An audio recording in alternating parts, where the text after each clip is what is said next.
Okay, friends, welcome back with the same topic energy from a different food components. Next point आपला कोणता आहे energy from a different food components. आता energy आपण बघितलं आपल्याला energy कोणकोणत्या कॉम्पोनंट्स पासून मिळते. Proteins, vitamins, fats etcetera. आता आपण खूप साऱ्या कंपाऊंड्स पासून आपण काय करतो एनर्जी मिळवतो. तर आता ह्या पॉइंट मध्ये आपण काय बघणार आहोत energy from a different food components. आता प्रोटीन्स बघूया. Proteins are the macromolecule formed by bonding together many amino acids. Proteins कशापासून बनलेले असतात. Proteins are the macromolecules. Proteins काय आहेत मॅक्रोमोलिक्युल्स आहेत. Macromolecules formed by bonding together many amino acid. म्हणजे हे जे काही मॅक्रोमोलिक्युल्स आहेत ते कशापासून बनलेले असतात. Many amino acid. Bonding together म्हणजेच काय.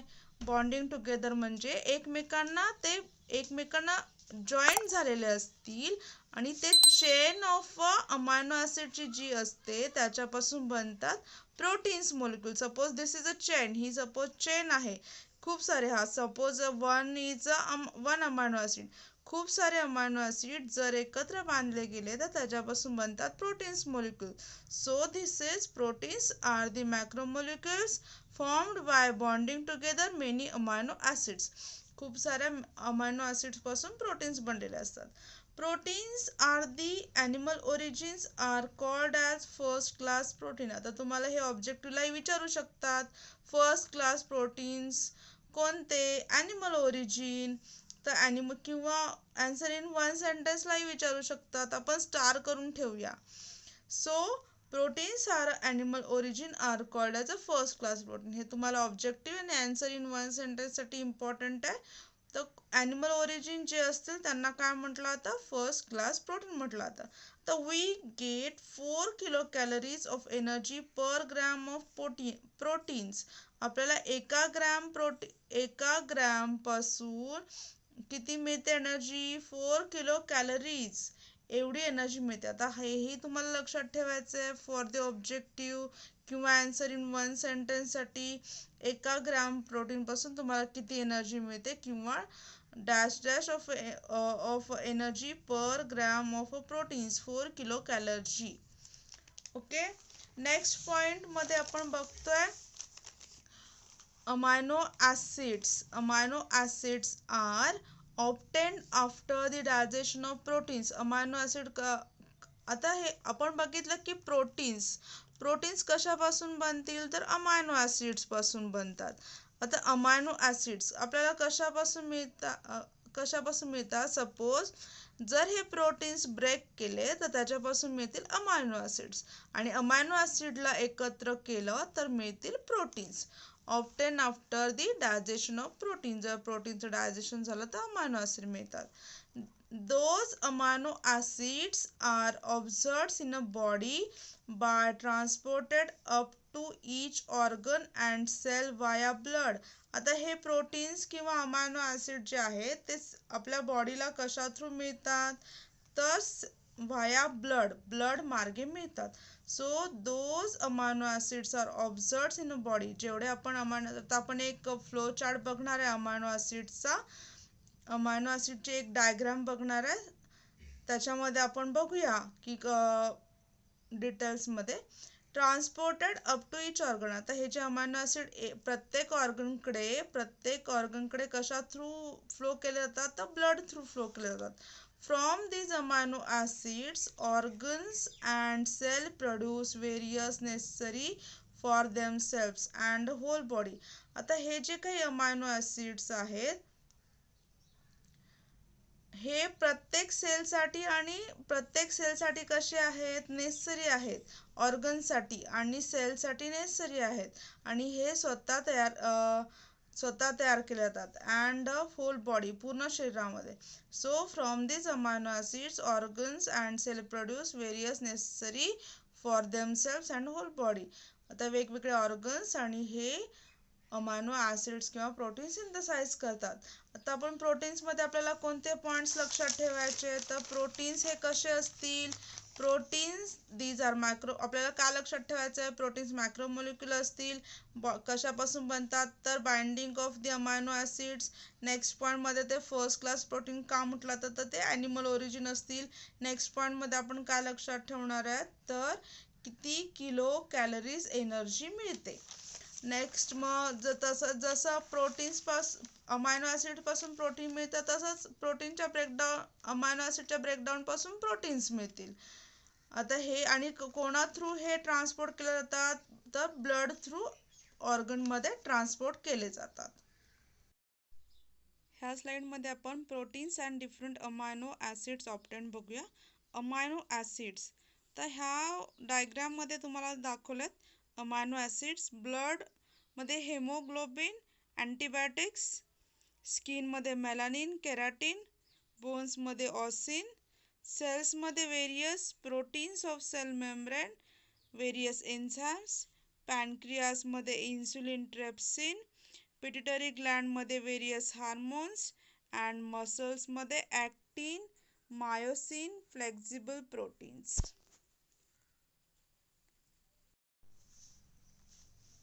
लिपिड्स, आता ह्या पॉईंटमध्ये आपण लिपिड्स बघूया. The substances formed bye specific chemicals bonds between fatty acids and alcohols are called as lipids.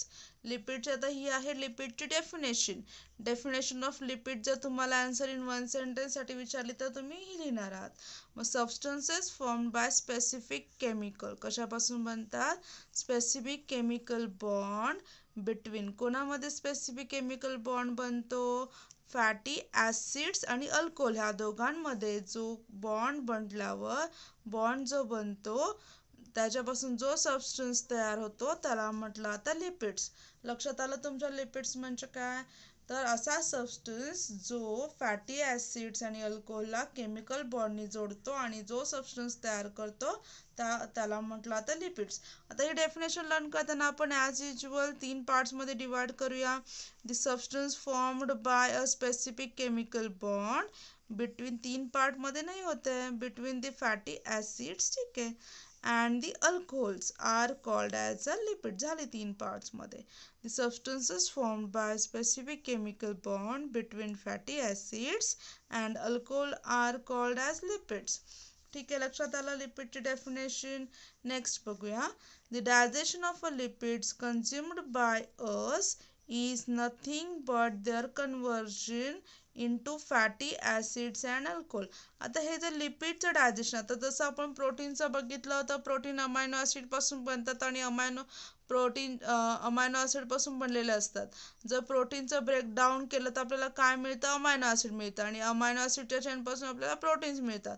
तसंच जर ह्याचं लिपिड्सचं जर डायजेशन केलं तर आपल्याला काय मिळतील, conversion into the fatty acid आणि अल्कोहोल मिळतील. जसं आपण लास्ट याच्यामध्ये बघितलं, म्हणजे फॅटी ॲसिड पासून लिपिड कशापासून बनतं, फॅटी ॲसिड आणि अल्कोहोल पासून, आणि त्याच्या ब्रेकडाऊननी काय मिळणार आपल्याला, फॅटी ॲसिड आणि अल्कोहोल मिळणार, आणि फॅटी ॲसिड अल्कोहोल पासून लिपिड्स मिळणार. तो fatty acids are observed up and distributed everywhere within the body. Fatty acid काय होतात, ॲब्सॉर्ब केले जातात आणि पूर्ण बॉडीमध्ये डिस्ट्रीब्यूट केले जातात. From those fatty acids, different cells produced various substances necessary to themselves. आता हे जे काही फॅटी ॲसिड्स आहेत त्याच्यापासून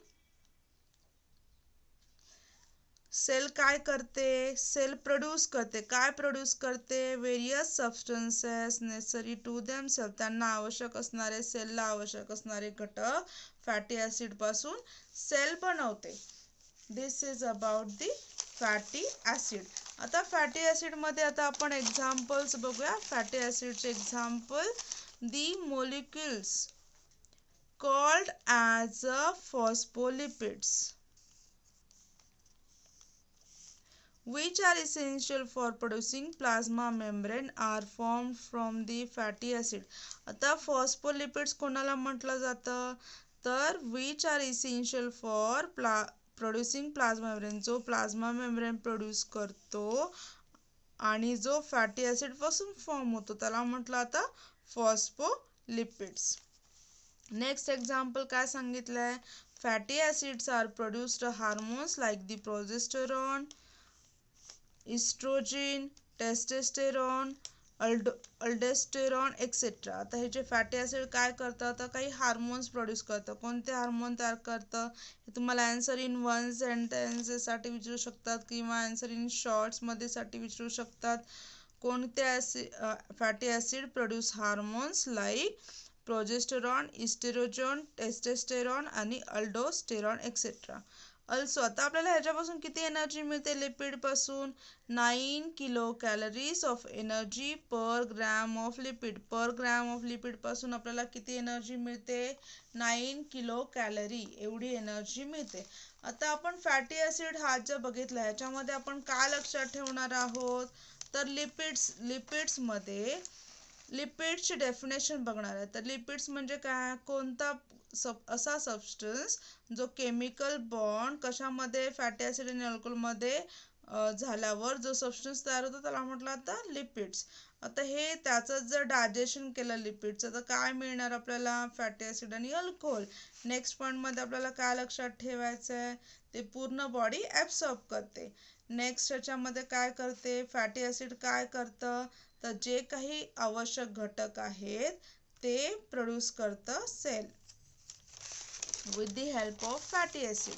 नेक्स्ट पॉईंटमध्ये आता आपण त्याचे एक्झाम्पल लक्षात ठेवणार आहे. कोणते एक्झाम्पल, फॉस्फोलिपिड्स म्हणजे काय आणि फॅटी ॲसिड कोणते हार्मोन्स प्रोड्यूस करतं, तर प्रोजेस्टेरॉन, इस्टेरॉन, टेस्टोस्टेरॉन, अल्डोस्टेरॉन. आणि किती एनर्जी मिळते, आता हे सुद्धा आपण स्टार करून ठेवूया ऑब्जेक्टिव्हसाठी आणि आन्सर इन वन सेंटेन्ससाठी. So this is about the fatty acid. आता विटॅमिन्स बघूया. विटॅमिन्स कोणाला म्हटलं, आता vitamins are a group of heterogeneous compounds of which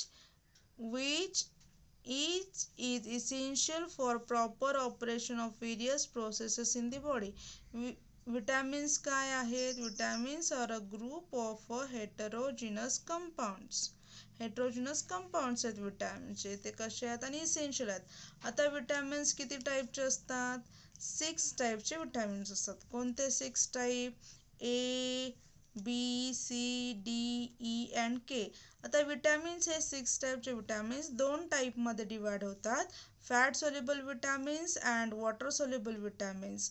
आता हे फॅट सोल्युबल विटॅमिन्स कोणते आहेत, तर फॅट सोल्युबल म्हणजे काय, तर वेज सोल्युबल म्हणजे जे फॅटमध्ये विरघळतात त्यांना म्हटलं जातं फॅट सोल्युबल, आणि जे वॉटरमध्ये विरघळतात त्यांना म्हटलं जातं वॉटर सोल्युबल. आता फॅट सोल्युबल कोणते आहेत, A, D, E and K आणि water soluble B and C. आता हे जे काही विटॅमिन्स आहेत आपण बघितलं, ए कोणते बघितले, ए, B, C, D, E and K. आता ह्याच्या व्यतिरिक्त आणखी विटॅमिन्स आहेत, कोणते, रायबोफ्लेविनला काय म्हटलंय, विटॅमिन B2. निकोटिनामाइडला काय म्हटलंय, विटॅमिन B5. लक्षात घ्या, ह्याच्या व्यतिरिक्तही विटॅमिन्स आहेत, रायबोफ्लेविन, B12, अजूनही खूप सारे आहेत जसेच B2, B12. आता रायबोफ्लेविन आहे B2, B12 विटॅमिन असेल, खूप सारे विटॅमिन्स आहेत, निकोटिनामाइड्स असेल, B5, विटॅमिन B5.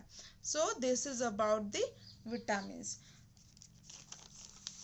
आता आपल्या बुकमध्ये अजून एक क्वेश्चन इन्क्लूड केलाय, तर वॉटर सोल्युबल, वॉटर बद्दल पॉइंट्स इन्व्हॉल्व केलाय. what is the source of, या पॉइंट मध्ये आपण बघूया, water is a essential nutrients. तर वॉटरला इसेन्शियल न्यूट्रिएंट का म्हटलं बघूया. 65 to 75% water in our body, आपल्या बॉडीमध्ये किती पर्सेंट मध्ये वॉटर असेल, 65 to 75% water. Cell contain 70% water, weight by weight म्हणजे प्रत्येक सेलमध्ये 70% वॉटर असेल. Blood plasma also contain 90% of the water. Blood प्लाझ्मामध्ये किती पर्सेंटमध्ये वॉटर असेल? 90% वॉटर असेल. So the water is a essential nutrient for our body. So water कसं असेल? इसेन्शियल न्यूट्रियंट असेल बॉडीसाठी. Let it go.